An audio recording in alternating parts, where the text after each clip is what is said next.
시청자 여러분 안녕하세요. Today is Friday, August 18th, and this is WinTV News Today. 첫 번째 소식입니다.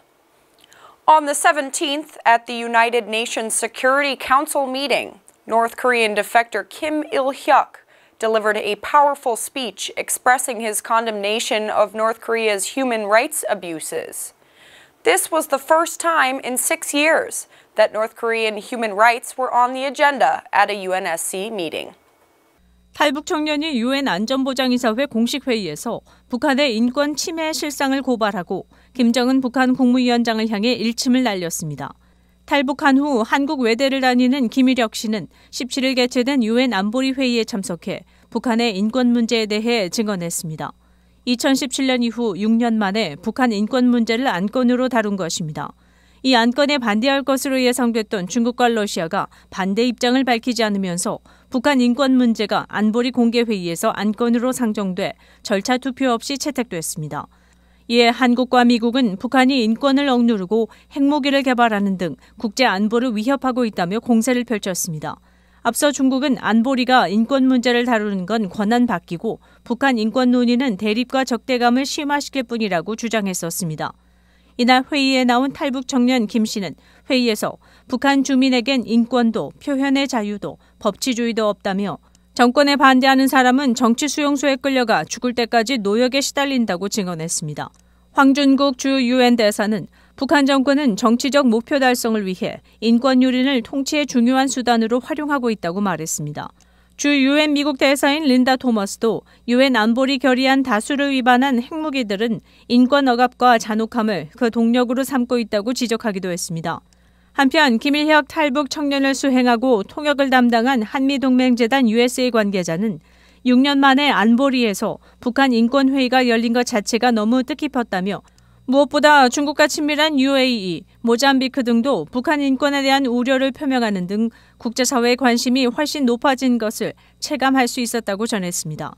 또 한미일 그리고 알바니아의 협력으로 이 회의가 개최된 것이라 한미동맹은 물론 제3국과의 관계가 더욱 강화되는 하나의 계기였으며 윤석열 정부가 들어서고 유엔에서 북한 인권을 계속해서 안건으로 다루도록 한 한국 대표부의 적극적인 노력을 봤다고 덧붙였습니다. 원코리안 네트워크의 헨리송 워싱턴 대표는 마침내 북한 인권이란 이슈가 토의됐다. 그동안 미 유엔 대표부나 국가안보회의와 연락해 보다 많은 나라로부터의 지지를 이끌어낼 수 있도록 했다. 앞으로도 북한 인권에 관한 한 한국과 미국 그리고 OKN이 가능한 모든 면에서 협력해 제기하는 이슈에 유엔이 적극 다루어주길 희망한다고 밝혔습니다. 안보리 공식 회의에서 김일혁 탈북 청년은 마지막으로 우리가 당연히 여기는 자유를 북한 주민 모두가 누릴 수 있는 날이 오길 기원한다면서 독재는 영원할 수 없다. 더 죄를 짓지 말고 이제라도 인간다운 행동을 하기 바란다고 강조했습니다. WinTV 뉴스투데이입니다. UN Security Council Speaker John Kirby revealed that President Joe Biden has announced his intention to meet with North Korean leader Kim Jong-un to discuss denuclearization of the Korean Peninsula. However, the timeline of this meeting was not disclosed. 조 바이든 미 대통령이 한반도 비핵화를 논의하기 위해 김정은 북한 국무위원장과 전제 조건 없이 만날 의향이 있다고 존 커비 미 국가안전보장회의 전략소통조정관이 17일 밝혔습니다. 커비 조정관은 북한은 이런 제안에 긍정적인 반응을 보이지 않았다라며 여전히 그 제안은 테이블 위에 있다고 말했습니다. 그는 우리는 기꺼이 앉아서 전제 조건 없이 협상할 것이라고 덧붙였습니다. 조 장관은 지금까지 김정은은 전혀 관심을 보이지 않고 있지만 우리는 국가안보 이익과 동맹인 한국과 일본의 이익을 지킬 수 있는 모든 측면에서 준비를 확실히 해야 한다고 강조했습니다. 정상 간 만남을 언제 제안했는지는 공개하지 않았습니다. 바이든 정부 들어서는 북미 정상회담이 아직 이루어지지 않았습니다. 트럼프 전 대통령은 2018년 6월 싱가포르에서 사상 첫 북미 정상회담을 갖는 등 재임 기간 김 위원장과 3차례 만난 적이 있습니다. WinTV 뉴스투데이입니다. On the 17th, reports confirmed the number of undocumented immigrants who have been transferred to the Chicago area since August of 2022 has reached over 13,000. Authorities have not yet come up with any concrete plans on how to handle them, causing growing concerns among residents. 지난 17일 시카고 언론들에 따르면 작년 8월 이후 미국 남부 국경지대에서 시카고로 이송된 중남미 출신 불법 입국자 수는 13,000여 명입니다. 최근에는 일주일에 1,000명 이상이 속속 유입되고 있으나 당국은 아무런 대책을 내놓지 않고 있어 주민의 우려가 커지고 있습니다. 레이 로페즈 시카고시 의원은 망명 희망자가 일주일에 1,000명씩 늘어나는 것을 보고 있다며 그러나 당국은 단기적으로든 장기적으로든 이들을 어떻게 할지에 대한 아무런 구체적 계획이 없다면서 비용을 어떻게 감당할 것인지에 대해서도 마찬가지라고 개탄했습니다. 작년 8월 이후 시카고로 보내진 13,000여 명의 불법 입국자 가운데 6,400명가량이 시가 마련한 임시거처에 머물고 있고 1,000여 명은 경찰서 로비, 오헤어 국제공항 터미널 등에서 지내고 있습니다. 로페즈 의원은 임시거처 대부분이 꽉 차 있다며 이들의 숙소를 활용할 수 있는 공간이 있는지 더 넓은 지역을 찾아봐야 한다며 끝이 보이지 않는 상황에서 과연 시카고시가 얼마나 더 많은 수를 받아들일 수 있을지 의문이라고 말했습니다. 윈TV 뉴스투데이입니다. What can you get for $1? Typically not much, but you might be shocked to find that you now could get a home for the low price of $1. A home in Potomac, Michigan is going viral, hitting the market at just $1, with the realtor marketing it as the world's cheapest home. 미시간주의 한 집이 가격 때문에 관심을 모으고 있습니다. 이 집은 이번 주에 $1의 매물로 등장했습니다. 부동산 중개업자 크리스토퍼 휴벨은 이 집을 세계에서 가장 싼 집으로 소개하며 2개의 베드룸, 1개의 욕실, 724평방피트의 이 집이 아름다운 주택이 될 수 있다고 전했습니다. 가격과 집의 이미지 이외에도 이 매물의 기발한 문구로 온라인에서도 주목을 받고 있습니다. 휴벨은 집의 누수나는 지붕을 무료 샤워로 표현하고 바닥의 구멍을 내장된 예술작품으로 소개했습니다. 입주가 가능하게 하려면 상당한 개선 작업이 필요한 것으로 나타났습니다. 이 매물의 설명에 따르면 이는 가능성이 상상력만큼 무한하다고 언급하기도 했습니다. 이 집의 매물은 70 이스트 입슬란티 애비뉴 폰티악, 미시간 48340 주소로 집에 대한 입찰은 오는 23일까지 받습니다. Zillow.com에서 해당 매물을 확인할 수 있습니다. 윈TV 뉴스투데이입니다. Time is running out for submitting a claim in the $725 million lawsuit against Facebook and its parent company, Meta. The lawsuit began after Facebook was accused of releasing user data to third parties without permission. Users have until Friday, August 25th to file. 페이스북 사용자들이 페이스북과 그 모회사 메타에 대한 합의금 청구를 제기할 기간은 오는 25일로 며칠 남지 않았습니다. 이 합의는 페이스북의 모회사인 메타 플랫폼스 주식회사와 이뤄진 것으로 이는 페이스북이 사용자들의 데이터를 그들의 허락 없이 제3자에게 제공했으며 해당 플랫폼이 어떤 당사자가 이런 정보에 접근 혹은 어떻게 사용하는지 감시하지 않았다는 고발에 따른 것입니다. 2007년 5월 24일부터 2022년 12월 22일까지 페이스북 사용자였던 모든 사람들이 청구를 제기할 자격이 있습니다. 사용자들은 페이스북 유저 프라이버시 세틀먼트.com에서 지침 및 청구 안내에 대한 자세한 정보를 얻을 수 있습니다. 윈TV 뉴스투데이입니다. The movies Barbie and Oppenheimer, which have been driving box office success in theaters worldwide, are noticeably absent on the screens of some countries. Nations like Taiwan, Lebanon, and even Japan have yet to release one or both of the movies for various censoring reasons. 전 세계적으로 영화계에 흥행을 몰고 온 바비와 오펜하이머 개봉 영화가 극장가에서 인기리에 상영 중이지만 모든 국가는 아닌 것으로 나타났습니다. 여러 가지 정치적 혹은 문화적 이유로 두 영화의 상영이 제한되거나 지연되고 있습니다. 베트남의 경우 바비 영화 개봉이 금지됐습니다.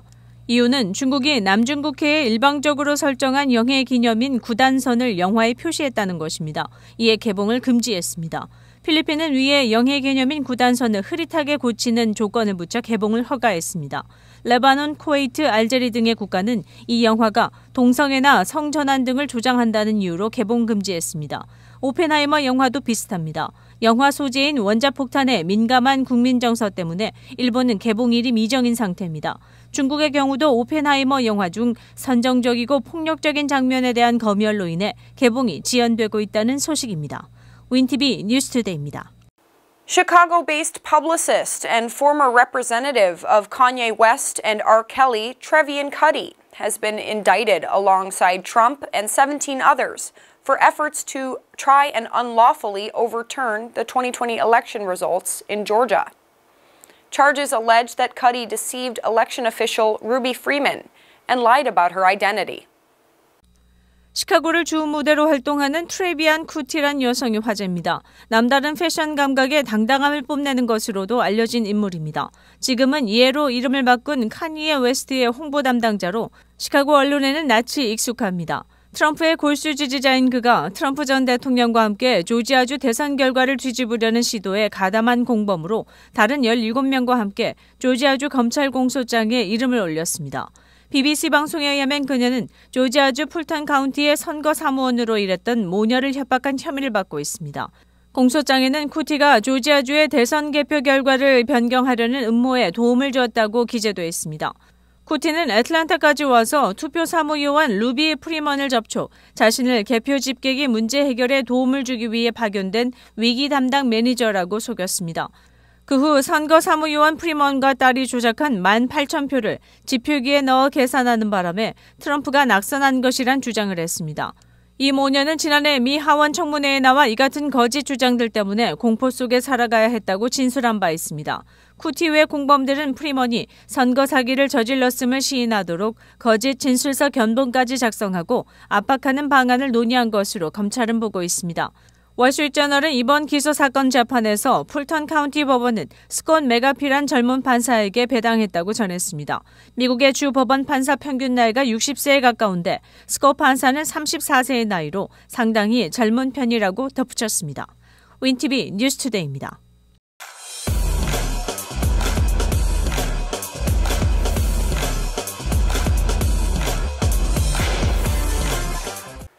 시청자 여러분 안녕하셨습니까?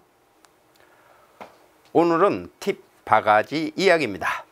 저희 윈미디어는 최근 보도를 통해 팁은 서비스 감사의 의미인데 일부 식당에서는 18%, 20% 그리고 25% 등으로 아예 명시된 팁을 선택하도록 유도한다고 밝힌 바 있습니다. 또 음식값 기준이 아니라 판매세를 더한 금액에다가 팁의 퍼센테이지를 계산하는 경우도 허다해 소비자의 눈길을 찌푸리게 한다고 전했습니다. 문제는 일부 업소들이 세금 계산 후 팁을 계산하는 방식을 계속 고수하고 있다는 것입니다. 10에서 15% 선에서 형성되던 팁은 어느덧 18에서 20%는 보통이고 많게는 25%까지 요구하는 식당이 최근 많아지고 있습니다. 최근엔 팁 계산 앱까지 다운로드 받아 사용하는 한인들도 늘고 있다고 합니다. 이렇게 울며 겨자 먹기로 팁을 내는 분위기 속에서 과연 팁의 역사에 대한 궁금증이 생깁니다. 원래 중세 유럽에서 시작한 팁인데 봉건사회에서 영주가 하인에게 칭찬의 의미로 돈을 주곤 했다고 합니다. 미국에서 19세기 후반 미국인들의 유럽 여행이 잦아지면서 팁 문화가 미국에 유입됐습니다. 대거 밀려든 유럽 출신 이민자들을 따라 팁 시스템을 따랐습니다. 노예 신분에서 벗어난 흑인이 자유인이 되었지만 농사 지을 땅이 없고 교육받을 기회도 없으며 취업할 만한 기술도 가지지 못했으니 해방이 된 노예들을 고용한 식당 업주들은 봉급은 안 주고 손님들로부터 팁을 받게 만든 것이었습니다. 그리고 기차에 침대칸을 만든 조지 풀만은 승무원을 고용, 손님 시중을 들게 했는데 이런 풀만 침대차 회사야말로 미국 팁 문화 정착에 크게 기여한 회사가 됐습니다. 풀만은 승무원으로 흑인 남성을 그리고 그 중에서도 시중을 잘 드는 남부 출신들만을 고용했습니다. 명목상 봉급만 받고 승객들이 팁에 의존하게 한 역사의 시작이 된 것입니다. 기차가 전국을 돌면서 팁 문화는 미 전역에 퍼지게 된 것입니다.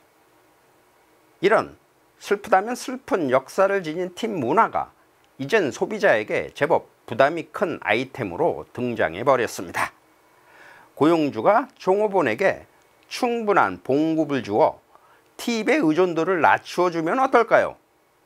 다만 소비자의 팁 부담은 좀 덜어질지라도 결국 더 오른 음식값을 부담해야 할지도 모릅니다. 시사전망 이전복입니다.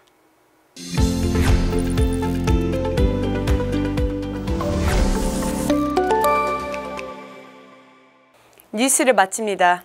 시청해주셔서 감사합니다. Thank you for watching. We'll see you back here Monday on WinTV News Today. 구독, 좋아요 부탁드립니다.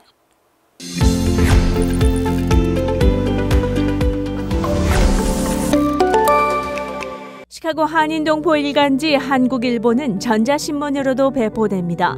시카고 한국일보 무료 신문은 가까운 한인식당이나 마켓에서 볼 수 있습니다.